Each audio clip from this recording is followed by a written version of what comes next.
bayanihan, mga biyayang ating tinanggap. Buhat sa Diyos na lumikha, atin itong pasalamatan sa pamamagitan ng isang awitin. Alam nating hindi madali mabuhay ng may kakulangan. Kalagayan man ay di perpekto, manatiling matatag at positibo.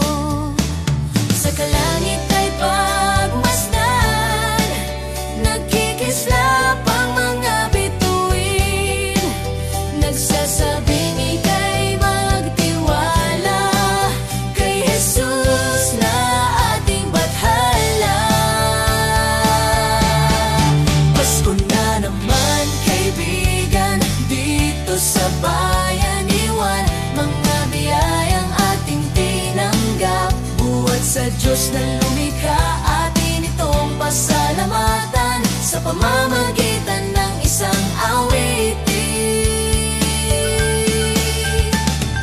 Mula noon hanggang ngayon, naging tahanan kamay ng inklusyon. Ng bayani ay ipinamamalas kahit saan man sa Pilipinas.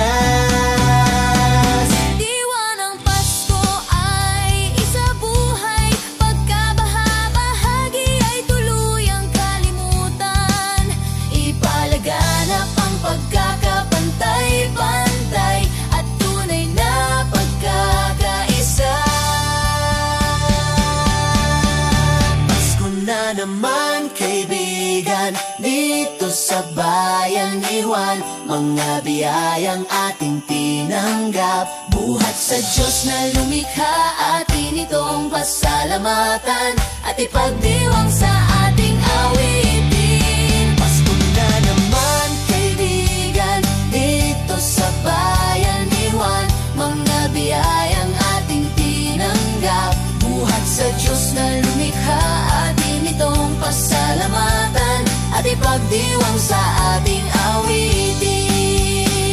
minsan kay sarap na isipin, ating kaibahan ay hindi hadlang. Kailangan lang na tanggapin, tayo ang tunay na pinagpala. Pagdinig natin pinagsama-sama, sa karamihan ay magbibigay pag-asa.